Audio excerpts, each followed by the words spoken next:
ජෙසුපීටයි.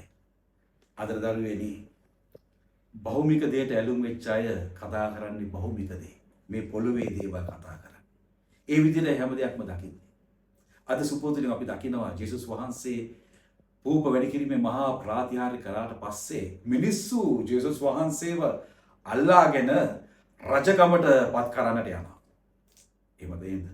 මොන හරි දේවල් ලැබෙනවා නම් මොන හරි දෙයක් ලැබෙනවා නම් අපි මිනිස්සුත් එහෙමනේ. උන්වහන්සේව අල්ලගෙන රජකමට පත් කරන්නේ නැතුව. හරි ෂෝක්. මොකද හැමදාම පාන් කන්න පුළුවන්. කුස ගැනයි කල්පනා කරන්නේ, බඩ ගැනයි කල්පනා කරන්නේ.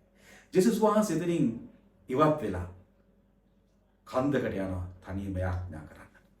උන්වහන්සේ භෞමික දෙයට, ලෞකික දෙයට, මිනිසුන්ගේ හෝසානා වලට, මිනිසුන්ගේ ප්‍රීති ගෝසාව වලට අසුුනේ නැහැ. උන්වහන්සේ ආවේ භෞමික දෙයක් අපිට පෙන්වන්න නෙමෙයි.